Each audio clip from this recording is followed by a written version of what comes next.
Friends, और एक बार फिर से welcome to the White Slate पढ़ाई। और आज हम लोग चैप्टर 3 प्लेइंग विद नंबर्स का फोर्थ लेक्चर यानी कि फोर्थ वीडियो कवर कर रहे हैं। अगर आपने पिछले 3 लेक्चर की वीडियोस नहीं देखी हैं तो पहले वो वीडियोस देख लीजिए ताकि आपको यहाँ पे सब कुछ अच्छे से समझ आए। और अगर आपने अभी तक द वाइट स्लेट पढ़ाई चैनल सब्सक्राइब नहीं किया है और अपने फ्रेंड्स के साथ शेयर नहीं किया है तो जल्दी से सब्सक्राइब कर लीजिए और अपने फ्रेंड्स के साथ शेयर भी कर दीजिए। तो आज के लेक्चर में हम लोग बहुत अच्छी चीज़ पढ़ने वाले हैं और उसका नाम है डिविजिबिलिटी रूल। तो चलिए स्टार्ट करते हैं। तो देखिए डिविजिबिलिटी रूल क्या होता है। सबसे पहले तो डिविजिबिलिटी क्या होता है। जब आप डिविजिबिलिटी वर्ड सुनते हो तो आपके माइंड में क्या आता है।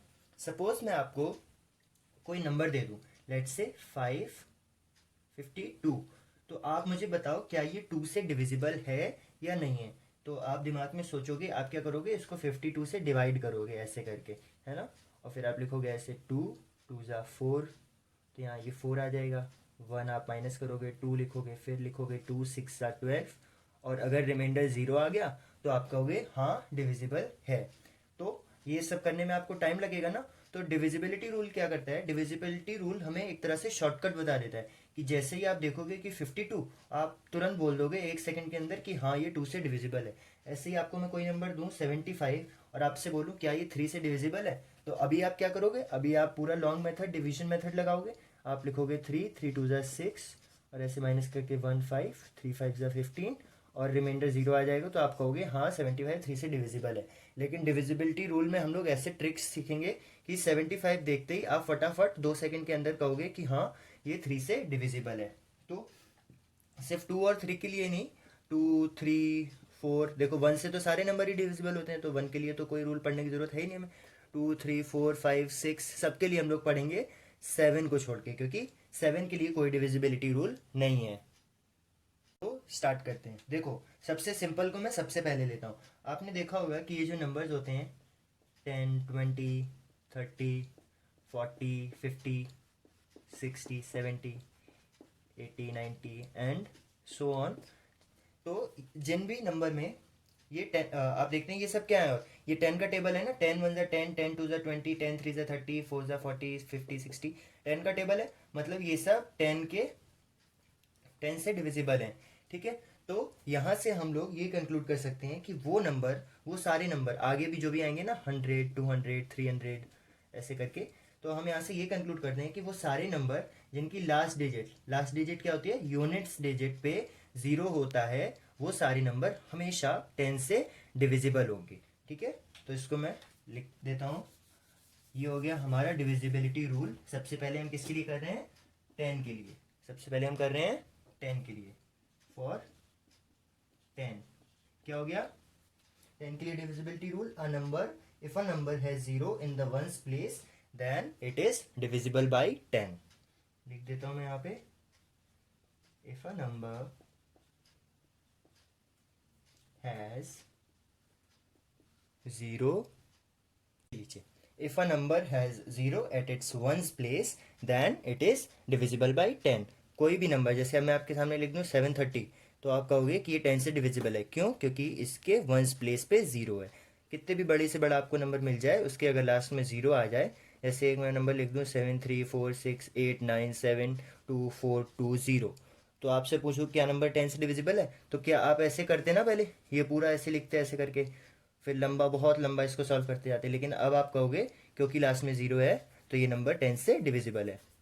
तो कितना शॉर्ट रह गया ना, बिल्कुल 1 सेकंड में आपने इतना बड़ा नंबर कह दिया कि 10 से डिविजिबल है। तो अभी दूसरा देखते हैं। अगर जैसे 5 का टेबल में लिखूँ, 5 5 2 ज़ा 10, 5 3 ज़ा 15, 5 4 ज़ा 20, 5 5 ज़ा 25, 5 6 ज़ा 30 एंड सो ऑन, तो ये क्या हो जाएगा। तो आप इसमें एक पैटर्न देख रहे होगे कि 5 के टेबल में जितनी भी चीजें आती हैं उनमें जो लास्ट वैल्यू होती है, मतलब कि वंस प्लेस पे जो वैल्यू होती है वो क्या होती है, या तो 5 होती है या 0, 5 या 0, 5 या 0, 5 या 0, 5 0, ऐसे आगे तक भी कहीं तक भी आप कर लो, आप देखोगे कि 5 के टेबल में हमेशा वंस प्लेस पे या तो 5 आएगा या 0 आएगा। तो यहां से हम लोग ये कह सकते हैं कि 5 की डिविजिबिलिटी रूल क्या हो जाएगा, 5 के लिए हो जाएगा इफ अ नंबर हैज 0 और 5, या तो 0 हो या 5 हो at its ones place then it is divisible by 10, ठीक है। तो चलो इसको भी लिख देता हूं मैं। तो ये हो गया 5 के लिए। इफ अ नंबर हैज 0 और 5 at its ones place then it is divisible by 5। अब आपके सामने कितना भी बड़े से बड़ा नंबर आ जाए, सपोज मैंने लिख दिया 5 3 2 6 5, क्या ये 5 से डिविजिबल है? तो आप वंस प्लेस देख लोगे, 5 है तो आप कहोगे हाँ डिविजिबल है। अब मैं कहूँगा 3 2 3 6 9, क्या ये 5 से डिविजिबल है? तो आप कहोगे वंस प्लेस पे ना तो 5 है ना 0 है, तो ये 5 से डिविजिबल नहीं है। कितना भी बड़ा नंबर हो, पहले आप क्या करते, पूरा इसको लॉन्ग मेथड से करते अगर आपको शॉर्ट ट्रिक ये नहीं पता होती डिविजिबिलिटी रूल। तो अब आपके लिए ये बिल्कुल ईजी हो गया। आप देखते ही बस ये देखोगे लास्ट के 2 डिजिट 5 या 0 हैं या नहीं है। अगर है तो 5 से डिविजिबल है, वरना नहीं है। अभी देखो, एक नंबर मैंने लिखा 62340, क्या ये नंबर 5 से डिविजिबल है और क्या ये नंबर 10 से डिविजिबल है? तो देखो 10 का डिविजिबिलिटी रूल क्या कहता है, लास्ट डिजिट 0 होनी चाहिए। आप कहोगे 0 है तो 10 से डिविजिबल है। क्या 5 से डिविजिबल है? 5 का डिविजिबिलिटी रूल क्या कहता है कि लास्ट वैल्यू या तो 0 हो या 5 हो वंस प्लेस पे। आप कहोगे 0 है, तो हाँ ये बिल्कुल भी 5 से भी डिविजिबल है। अभी एक और नंबर मैंने लिखा 32645, क्या ये नंबर 5 और 10 से डिविजिबल है? तो आप 10 का डिविजिबिलिटी रूल देखो, लास्ट यानी कि वंस प्लेस पे क्या होना चाहिए, 0। 0 नहीं है तो ये 10 से डिविजिबल नहीं है। अब देखो 5 के लिए क्या 0 या 5 होना चाहिए, 5 है तो ये 5 से डिविजिबल है, 10 से नहीं है लेकिन। ठीक है, तो ये था 5 और 10 के लिए डिविजिबिलिटी रूल। अभी ऐसे अगर 2 का टेबल में लिखूँ, 2 1 ज़ा 2, 2 ज़ा 4, 3 ज़ा 6, 4 ज़ा 8, 5 ज़ा 10, 12 14 16 18 20 22 24 एंड सो ऑन, काफ़ी आगे तक। तो अब आप कहोगे कि अब इसमें तो बहुत सारे डिजिट्स आ गए, इसमें तो 2 भी आ गया लास्ट डिजिट, अगर मैं देखें वंस प्लेस पे तो क्या क्या आ गया, 2 भी आ गया, 4 भी आ गया, 6 8 0। लेकिन आपने पैटर्न नहीं नोट किया कि हर बार यही डिजिट्स आ रही हैं, 2 4 6 8 और 0, 2 4 6 8 और 0, आगे भी 2 4, और आगे अगर लिखते तो 26 28, तो 6 8 और 0 30 का 0। तो 2 के डिविजिबल के लिए हम लोग ये रूल बना सकते हैं कि अगर लास्ट में ये डिजिट्स आ जाएं 0 2 4 6 और 8, ये 5 डिजिट्स में से लास्ट में कुछ भी आ जाए तो वो नंबर डेफिनेटली 100% 2 से डिवाइड होगा ही होगा, है ना। तो चलो इसको मैं लिख देता हूँ। ठीक है, तो मैंने ये 2 के लिए लिख दिया, इफ अ नंबर हैज 0 2 4 6 और 8 at its ones place then it is divisible by 2। अगर किसी भी नंबर के वंस प्लेस पे जो कि उसकी लास्ट डिजिट होती है उस पर 0 2 4 या 4 6 या 8 में से कुछ भी आ जाए तो वो 2 से डिविजिबल होगा। अब देखो मैंने आपको कहा था ना पहले कि कैसे निकालोगे, अब मैंने आपके सामने बड़ा सा नंबर लिख दिया, जल्दी से बताओ, आप अपने दिमाग में कैलकुलेट करो कि ये जो मैं नंबर लिख रहा हूँ इनमें से कौन कौन से नंबर 2 से डिविजिबल हैं और कौन कौन से नहीं हैं। ठीक है, तो अब ये देखो, ये नंबर पहले अगर आपको डिविजिबिलिटी रूल नहीं पता होता तो आप ऐसे करते और डिवाइड करते रह जाते, इसको पता नहीं कब तक डिवाइड करते रहते, सारा टाइम इसी में निकल जाता। अब आपको पता है कि 2 से डिवाइड होने के लिए नंबर के लास्ट में क्या आना चाहिए, 0 2 4 6 या 8 आना चाहिए। यहाँ पे क्या लिखा है, 9 लिखा है। क्या 0 2 4 6 या 8 में से ये कुछ भी है, 9 नहीं है ना, तो ये 2 से डिविजिबल नहीं है। यहाँ पे देखो, और क्या आना चाहिए, 0 2 4 6 या 8, 8 आ गया तो ये 2 से डिविजिबल है। 0 2 4 6 या 8 4, ये 4 आ गया तो ये भी 2 से डिविजिबल है। तो अब कितना भी बड़े से बड़ा नंबर देखो आप क्विकली कर पा रहे हो ना, चाहे कितना भी बड़ा नंबर आपके सामने लिख दें। चलो अभी देखते हैं 3 के लिए, फॉर 3, 3 के लिए भी बड़ा सिंपल है। अगर 3 का टेबल में लिखूं 3 6 9 12 15 18 21 24 27 30, ये 3 का टेबल हो गया। अभी देखो इसमें कोई पैटर्न तो नहीं बन रहा है क्योंकि सारे डिजिट आ गए लगभग, 1 भी आ गया, 2 भी आ गया, 3 भी आ गया, 4 भी आ गया, 5 भी आ गया, 6 भी आ गया, 7 भी आ गया, 8 भी आ गया, 9 भी आ गया और 0 भी आ गया, मतलब पूरे 10 के 10 डिजिट आ गए। तो वैसा कोई तो इसमें पैटर्न नहीं बन रहा है वंस प्लेस वाला। लेकिन इसमें एक और बहुत अच्छा पैटर्न बन रहा है जो आप शायद नहीं देख पा रहे हैं। देखो यहाँ पे इसका सम क्या है, अगर और डिजिट्स होते तो सम निकालते, अभी तो 3 है, ऐसे ही 6 9 का 9। अब देखो दो 12 में 2 + 1 कितना होता है, 3, 5 + 1 कितना होता है, 6, 8 + 1 कितना होता है, 9। ऐसे ही 21 में देखो 2 + 1 कितना होता है, 3, 4 + 2 कितना होता है, 6, 7 + 2 कितना होता है, 9। ऐसे ही 3 + 0 3।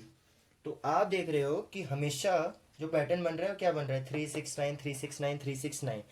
अभी भी आपको ये तो पता है 3 6 और 9, 6 और 9 तो पता ही है ना कि ये 3 के टेबल में आते हैं। तो 3 के लिए क्या मैं ऐसा कह सकता हूँ कि कोई नंबर जिसकी सारी डिजिट्स जितनी भी हमें गिवन हो उनका सम करने पे अगर एक ऐसा नंबर आता है जो 3 के टेबल में आता है तो वो नंबर 3 से डिवाइड हो जाएगा, अदरवाइज नहीं होगा। क्योंकि ये 369 अभी तो इसलिए आ गया ना क्योंकि छोटी डिजिट्स थी हमारे पास। सपोज मैंने बड़ी डिजिट लिख दी, मैंने लिख दिया 7557365 4। क्या ये नंबर 3 से डिविजिबल है? तो अभी इसका जब आप सम करेंगे ये सारे डिजिट्स का तो 3 6 या 9 तो आएगा नहीं, वो तो बहुत बड़ा नंबर आ जाएगा। देखते हैं क्या आएगा। 7 + 5 12 + 5 17 + 7 24 + 3 27 + 6 33 + 5 38 + 4 42। इन सब का सम करने पे क्या आया? 42 आया। क्या 342 के टेबल में आता है? मुझे तो पता है आता है, लेकिन अगर आपको नहीं भी पता हो ना तो आप क्या करो कि जो सम आ गया है ना उसके डिजिट्स का भी सम कर दो। तो 4 और 2 का सम कितना आया? 6 आ गया ना। 6 आपको पता है कि 3 के टेबल में आता है, तो ये नंबर जो मैंने लिखा है ये 3 से डिविजिबल है। तो 3 के लिए क्या रूल हो गया, लिख देता हूं मैं। ये देखिए ये 3 के लिए हो गया। If the sum of the digits is a multiple of 3 then the number is divisible by 3। अभी 4 के लिए देखिए, 4 के लिए मैं डायरेक्ट आपको बता देता हूँ क्या करते हैं। अगर कोई नंबर मुझे गिवन है ना, लेट्स से 752 मतलब है, ऐसे ही कोई नंबर मुझे गिवन है 364, ठीक है।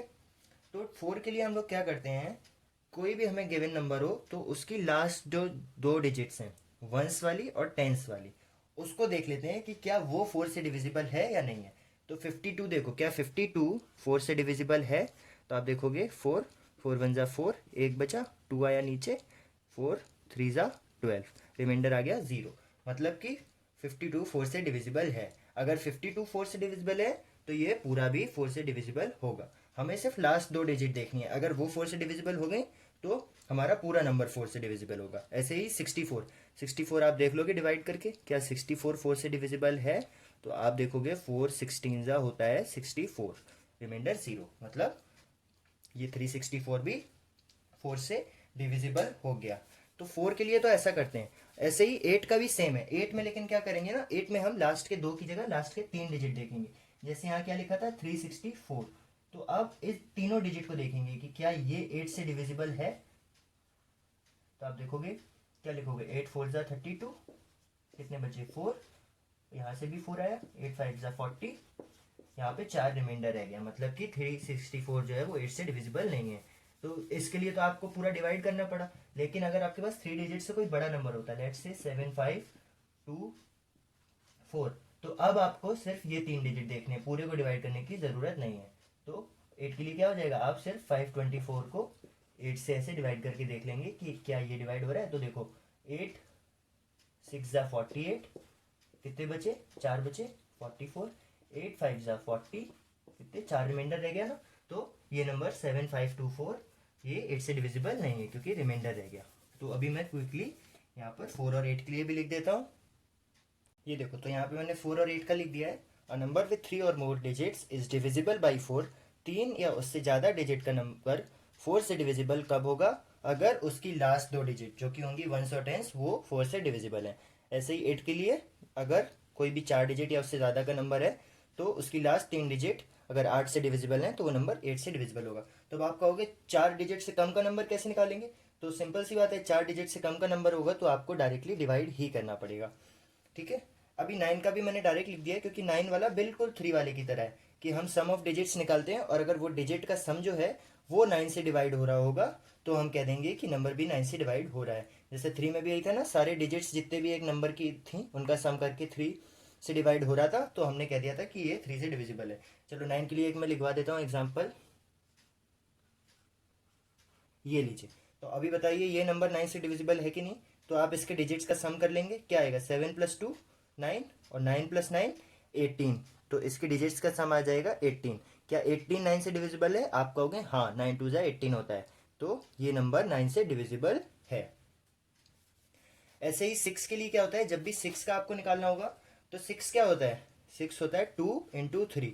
मतलब अगर एक नंबर 2 से डिविजिबल है और एक नंबर 3 से भी डिविजिबल है तो वो 6 से भी डिविजिबल होगा। तो जब भी आपको 6 से डिविजिबिलिटी चेक करने को बोली जाएगी तो आप 2 और 3 दोनों से चेक करोगे। अगर 2 और 3 दोनों से डिवाइड हो रहा होगा तो वो 6 से भी डिवाइड हो रहा होगा, ठीक है। तो अभी मैं 6 का भी लिख देता हूँ। ये देखो मैंने लिख दिया 6 के लिए, if a number is divisible by 2 and 3 both then it is divisible by 6 also. तो अभी हमने देखो 2 3 4 5 6 7 मैंने कहा था उसके लिए कोई रूल नहीं है, 8 9 और 10 देख लिया है, मतलब हमने सब देख लिया, लेकिन 11 के लिए भी एक डिविजिबिलिटी रूल होता है। ये शायद आपको थोड़ा हार्ड लगे पर कोई बात नहीं, मैं समझाता हूँ। देखो अगर कोई नंबर मुझे गिवन है 7 2 4 6 8 5, तो आपको क्या करना है, इसमें जितनी भी ऑड प्लेस पे डिजिट्स हैं उनका सम ले लेना है। जैसे ये 1 पहली डिजिट, एक छोड़ के ये भी ऑड प्लेस की डिजिट है, थर्ड डिजिट, ये छोड़ के ये फिफ्थ डिजिट, इन तीनों का सम आप निकाल लोगे और फिर आप अलग से इसके अलावा इवन प्लेस वाली डिजिट्स का सम निकालोगे। जैसे ये सेकंड प्लेस पे 2 लिखा है, फोर्थ प्लेस पे 6 लिखा है और सिक्स प्लेस पे 5 लिखा है। तो देखो ऑड प्लेस वाले का सम कितना है, 7 + 4 11 और 11 + 8 19, ठीक है। ऐसे ही इवन प्लेस वाली डिजिट्स का सम कितना आया, 2 2 + 6 8 और 8 + 5 13, वो आया 13। तो जो भी बड़ा नंबर होगा उसमें से आप छोटे नंबर को सब्ट्रैक्ट कर दोगे, तो 19 - 13 कितना आया, 6। क्या 6 11 के टेबल में आता है, आप कहोगे नहीं आता है, तो ये नंबर 11 से डिविजिबल नहीं है। अभी मैं एक और एग्जांपल अगर ऐसा लिखूं तो आपको बताना है कि वो 11 से डिविजिबल है कि नहीं है। देखिए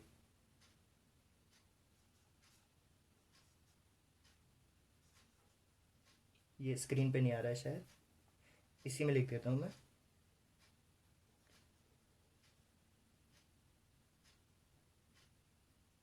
ये लो, अभी ये क्वेश्चन करके मुझे बताइए आप कि क्या ये 11 से डिविजिबल है कि नहीं। तो आप कहोगे ऑड प्लेस का सम कर लेते हैं, तो कितना है, 9 + 7, 9 + 7 16 + 8 24, और इवन प्लेस का सम कितना आएगा, 6 + 2 8 + 5 13 -13, तो 24 - 13 कितना होता है, 11। तो आप कहोगे 11 आ गया, क्या 11 11 का मल्टीपल होता है, बिल्कुल होता है। तो अब ये जो नंबर लिखा है ये हमारा 11 से डिविजिबल है। तो 11 के लिए हम क्या करते हैं, सारी ऑड प्लेस का हम सम निकाल लेते हैं डिजिट्स का, सारी इवन प्लेस की डिजिट्स का सम निकाल लेते हैं और फिर जो भी ज़्यादा आता है उसमें से कम वाले को माइनस कर देते हैं। तो अगर जो आंसर आता है वो आंसर या तो 0 हो या तो 11 का कोई मल्टीपल हो, अगर इन दोनों में से एक भी चीज़ सही हो गई तो हम कह देंगे कि वो 11 से डिवाइड हो सकता है। तो इसको भी लिख देता हूँ मैंने 11 के लिए लिख दिया, क्या है, find the difference between the sum of the digits at odd place and the sum of digits at even places. सारे ऑड प्लेसेस वाले डिजिट्स का सम निकाल लेंगे और सारे इवन प्लेसेस वाले डिजिट्स का सम निकाल लेंगे।